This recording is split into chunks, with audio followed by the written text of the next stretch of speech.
नमस्कार। विपश्यना की इन सीरीज़ में मैं अनुभव आपका दोबारा से स्वागत करता हूँ।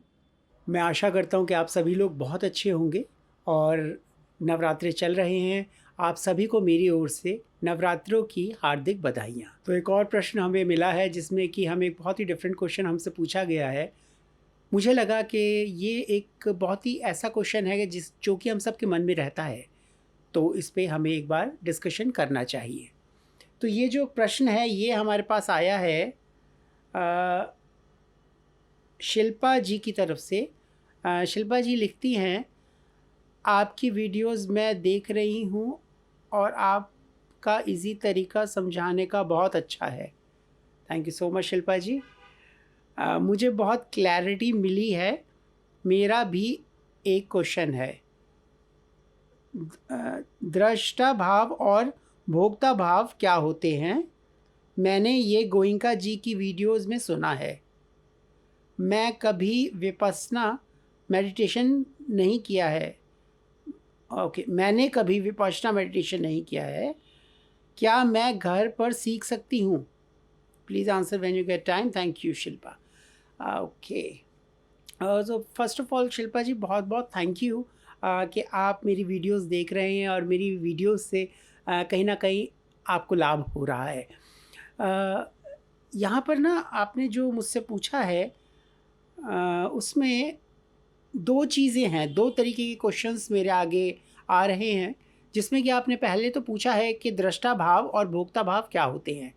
तो इस छोटी सी वीडियो में हम इस बारे में चर्चा करेंगे, दृष्टा भाव और भोक्ता भाव क्या होते हैं। और एक छोटा सा पार्ट में दोबारा एक इसी वीडियो का बना दूंगा, मतलब दो अलग अलग भाग में इसको मैं डालूंगा, जिसमें कि मैं इस बारे में आपको बताऊंगा कि आपने कभी विपश्यना नहीं करी है लेकिन आप कह रहे हैं कि क्या मैं घर पे सीख सकती हूँ। तो ये बहुत इम्पॉर्टेंट चीज़ आपने पूछी है कि क्या घर पे रह के विपश्यना सीखी जा सकती है, या किसी भी प्रकार की मेडिटेशन क्या घर पे रह के हम सीख सकते हैं। तो सबसे पहले हम अपना पहला प्रश्न उठाते हैं, जिसमें कि आप पूछ रहे हैं कि दृष्टा भाव या भोक्ता भाव क्या होते हैं। जब हम 10 दिन के शिविर पे वहाँ जाते हैं तो पहले दिन से लेकर 10वें 11वें दिन तक हम ये सुनते हैं, दृष्टा भाव प्रबल हो और भोक्ता भाव खत्म हो जाए, या वो कई बार कहते हैं कि भोक्ता भाव से निकलें और दृष्टा भाव में पुष्ट हों। इसका अर्थ क्या है ये बहुत इम्पॉर्टेंट है हमें समझना, क्योंकि इन छोटे से वाक्य में पूरी विपश्यना समाई हुई है। इन दोनों ही चीज़ों के अंदर पूरी विपश्यना समाई हुई है। और जैसे कि हमने पहले वीडियोस में बात करी, आपने देखा होगा, जिसमें हम बात करते हैं राग की और द्वेष की। वो भी दो महत्वपूर्ण ऐसे शब्द हैं जिसमें पूरी विपश्यना समाई हुई है। तो राग और द्वेष के आप कह लीजिए कुछ पर्यायवाची शब्द हैं, भोक्ता भाव और दृष्टा भाव। किस तरह से ये काम कर रहे हैं और किस तरह से हमारी लाइफ को इन्फ्लुएंस कर रहे हैं और किस तरह से हम इन दोनों ही भाव में जीते हैं। राइट। सबसे पहले ये जो भाव शब्द है, इस भाव को समझना इम्पॉर्टेंट है। कहीं इस जब ये हम शब्द सुनते हैं भाव, तो उसको लेकर हमें ऐसा ना लगे कि ये भाव क्या हम कोई भारी भरकम शब्द तो नहीं हिंदी का सुन रहे हैं, तो कोई एक बहुत बड़ी टर्मिनोलॉजी तो नहीं है। नहीं, ऐसा कुछ नहीं है। भाव is just like a emotion, जैसे मैं आपसे पूछूं कि आपके मन में क्या चल रहा है, आप कैसा, आपका क्या भाव है, आपको कैसा लग रहा है, आप कैसा महसूस कर रहे हैं, तो क्या भाव है आपका इस वक्त, वो भाव। करेक्ट। अब दृष्टा भाव, दृष्टा मीन्स देखना, ये हम जानते हैं। भोक्ता भाव, हम कहते हैं ना कि ये तो दुख भोग रहा है, ये तो सुख भोग रहा है, तो वो भोगना मतलब उस पर्टिकुलर इमोशन को, उस पर्टिकुलर थॉट प्रोसेस को, उस पर्टिकुलर सिनेरियो को फील करना, तो दैट इज भोक्ता भाव। क्योंकि आपने विपश्यना नहीं करी है, इसीलिए मैं क्योंकि आपको एक सिंपल भाषा में समझाऊंगा। विपश्यना का जो अर्थ है वो सिर्फ इतना है कि जो जैसा है उसको वैसे ही जानना, उसको वैसे ही सिर्फ एक्सेप्ट करना, the reality as it is, not as you want to be. इसका क्या अर्थ हुआ? जैसे भी परिस्थिति मेरे आगे है, जैसा भी इंसान मेरे आगे है, जैसी भी सिचुएशन मेरी लाइफ में चल रही है, ये तो आउटसाइड वाली बातें कही, लेकिन एक ही पक्ष जीवन का और क्या है जो इनसाइड चल रहा है। एक तो आउटसाइड जीवन है और एक इनसाइड वाला जीवन है, जो कि थॉट प्रोसेस चलता रहता है, इमोशंस चलते रहते हैं, कश्मकश चलती रहती है अंदर ही अंदर। तो इस क्षण मेरे जीवन की, मेरे मन की क्या एक स्थिति है, मैं कैसा महसूस कर रहा हूँ, बस उसको वैसे ही जानना जैसी वो है। बस उसको जानना, उसको to be aware about that emotion, to be aware about that thought, to be aware about that sensation, vibration. उस संवेदना को सिर्फ स्वीकारना। मैंने स्वीकार लिया ये जिस तरीके की संवेदना है, जैसी इस टाइम मेरे अंदर परेशानी है, दुख है, सुख है, क्रोध है, डर है, वासना है, भूख है, जिस भी तरीके की मेरे अंदर एक इमोशन चल रहा है, एक तरीके की एक उथल पुथल मची हुई है, चाहे वो सुखद हो चाहे वो दुखद हो, उसको सिर्फ जान लिया कि हाँ, इस क्षण, इस मोमेंट मेरे मन में ये हो रहा है, ये तो हो रहा है, दैट इज़ द फैक्ट। बस इसका मतलब to know, to accept, to know और to accept the reality as it is.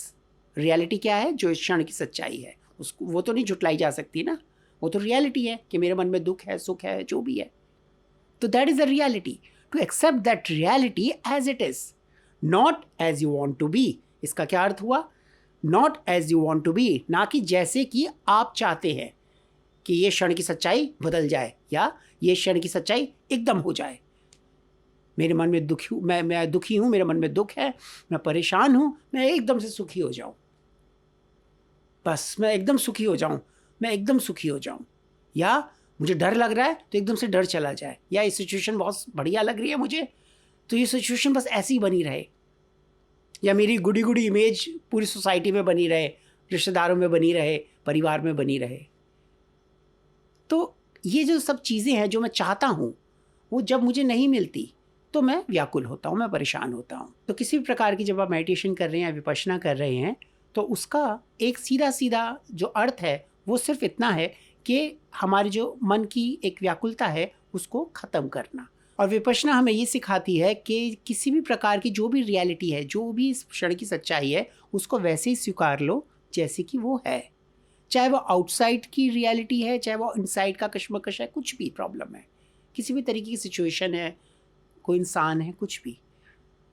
Outside की परेशानियों से या इंसान से इतना ज़्यादा प्रॉब्लम कभी क्रिएट नहीं होती जब तक हमारा इनसाइड का जो एक सच है ना, जो रियलिटी है, जो हमारा एक इमोशन है, वो डिस्टर्ब ना हो। कोई हमारी किसी भी परेशानी को ट्रिगर करता है तब जाके हमें फील होता है कि हम परेशान हो रहे हैं, व्याकुल हो रहे हैं। व्याकुल हो रहे हैं, खुश हो रहे हैं, कुछ भी हो रहे हैं, वो रियलिटी है। मैं ये हो रहा हूँ, रियलिटी है, उसको जान लिया। To become aware, I am not trying to change it as I want to be. मैं नहीं चाहता कि मैं इसको चेंज कर दूँ, मैं इसको बदल दूँ सिचुएशन को, जैसे कि मेरा वर्जन है, जैसे मैं चाहता हूँ, जैसे कि मुझे सुख मिले, अपने अनुसार मैं इस चीज़ को बदल दूँ, अपने मन के भाव को बदल दूँ, इस इंसान को बदल दूँ, इस सिचुएशन को बदल दूँ, अपनी लाइफ की किसी स्टेज को बदल दूँ। तो कुछ भी, एनीथिंग, जो भी चीज़ है जो मुझे अच्छी लगती है या बुरी लगती है, मैं उसको वैसे ही स्वीकारूँ जैसे कि वो है, ना कि ऐसे स्वीकारने की कोशिश करूँ जैसा कि मैं चाहता हूँ। ओके, अब हमने ये चीज़ बात करी। अब हम बात करते हैं दृष्टा भाव और भोक्ता भाव की। दृष्टा भाव, जैसे कि आपने कहा, जानना, रियलिटी को सिर्फ जानना कि इस क्षण की ये सच्चाई है, इसको जान लिया, दैट्स इट, बात खत्म हो गई। अब ये जो क्षण की सच्चाई है, इसको जो मैंने जाना, उसको देखा और जाना, ये सच है। तो देखा और जाना, दृष्टा भाव, सिर्फ देखा।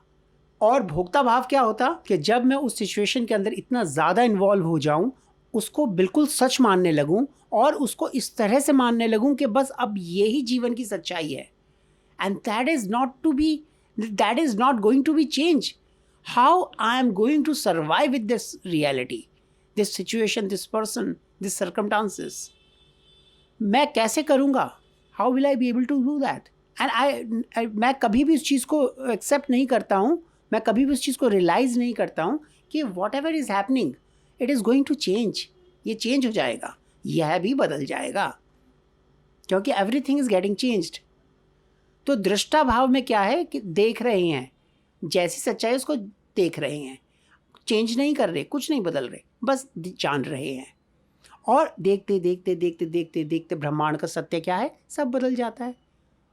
ये तो नियम है ना सबका, ये हमने पहले भी बात करी है वीडियोज़ में. और ये तो एक हम सब लोग जानते हैं कि हर चीज़ बदलती है. कोई जानवर है, फूल है, पौधा है, इंसान है, खाने की चीज़ है, कुछ भी है, हर चीज़ चेंज हो जाती है. एक सेब को रख दो कुछ दिन टेबल पे, धीरे धीरे सिकुड़ेगा, गलने लगेगा, सड़ जाएगा. कहाँ गया वो सेब जो कुछ दिन पहले चमक रहा था? तो सब परिवर्तनशील है, सब बदल रहा है.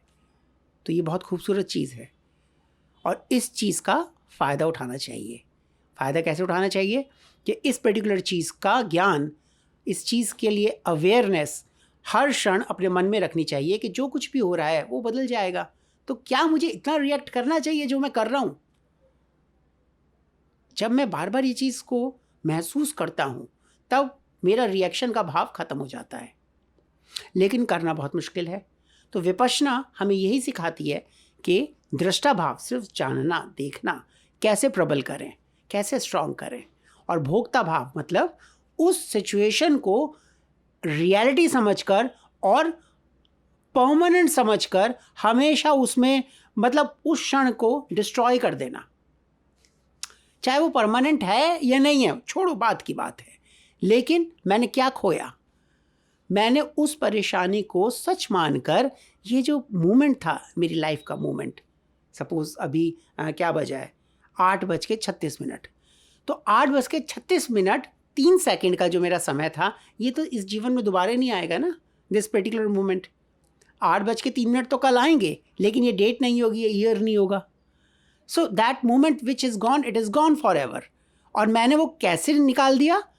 दुखी होकर, परेशान होकर, हाय हाय हाय हाय हाय हाय करते करते.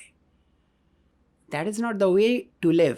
सो अगर मैं उसको कहीं ना कहीं समझता कि ठीक है, परेशानी आई है, बहुत बड़ी परेशानी आई है, मैं समझ रहा हूँ, कॉप अप करना मुश्किल है, ठीक है, 1 मिनट, 2 मिनट, 3 मिनट, 10 दिन, 1 साल परेशान हो लिए. अब उससे उभरना है ना, उससे बाहर आना है ना.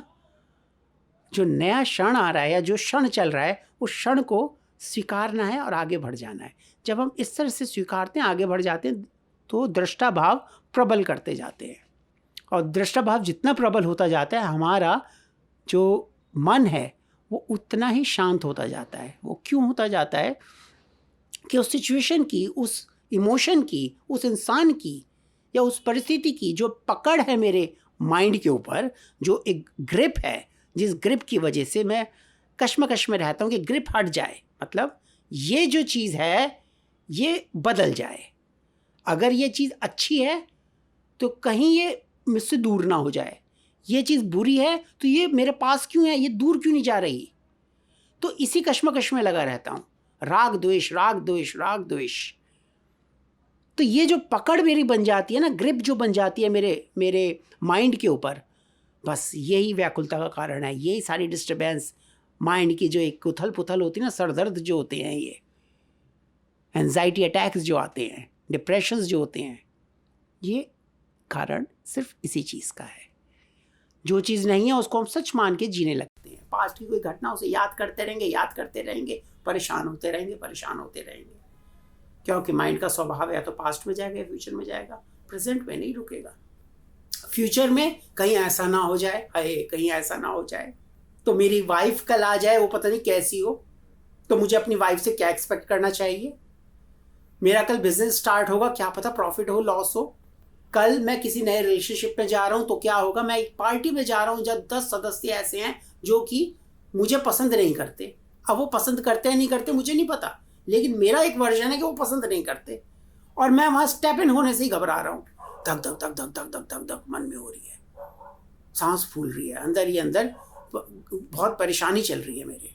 तो वो स्थिति, जिस स्थिति के बारे में मुझे पता ही नहीं है कि वो स्थिति है या नहीं है, लेकिन मैं उस स्थिति को सच मानकर परेशान होता रहता हूँ, चाहे वो चीज़ है या नहीं है, बस जाना कि मेरे मन की इस टाइम की स्थिति ये है। तो दृष्टा भाव प्रबल हुआ और भोक्ता भाव समाप्त हुआ।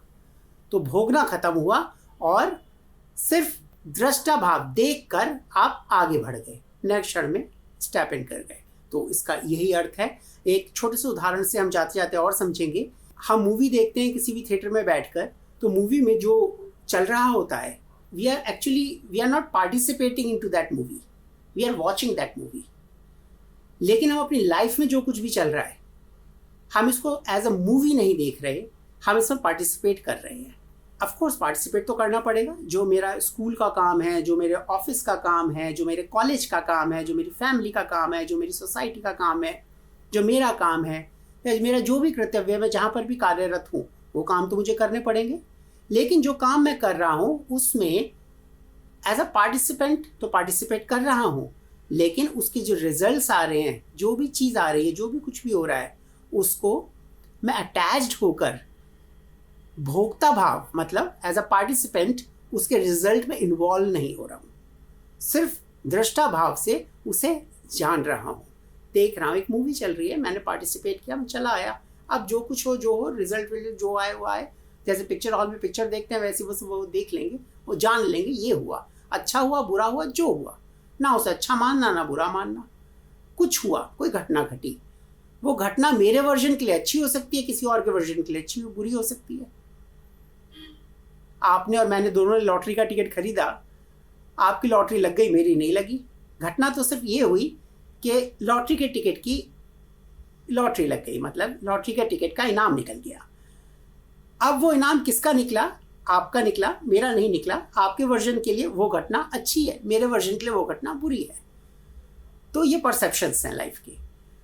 तो उन परसेप्शंस को हम जब तक ये नहीं समझेंगे, इन चीज़ों को बिल्कुल ये मान के नहीं चलेंगे कि नहीं, ये जो रियलिटी है, ये जो भी परसेप्शन मेरा चल रहा है, दैट विल चेंज। कुछ समय बाद ये भी चेंज हो जाएगा। तो उसका दृष्टा भाव हमें प्रबल करना है और भोक्ता भाव हटाना है, भोगना नहीं है। हाय मरा है, मरा है, मरा है, मरा, कुछ कोई कहीं नहीं मरा। वो हमारा माइंड है जो क्रिएट करता है। तो मैं आशा करता हूँ कि आपके पहले प्रश्न का आपको आंसर मिला होगा। अगर किसी भी प्रकार की आपको इसमें अभी भी कोई दुविधा है तो आप मुझे मैसेज दोबारा कर सकते हैं, मैं दोबारा से आपको उत्तर दूंगा। आपका जो दूसरा प्रश्न है उसका हम अभी दूसरे भाग में अभी चर्चा करेंगे।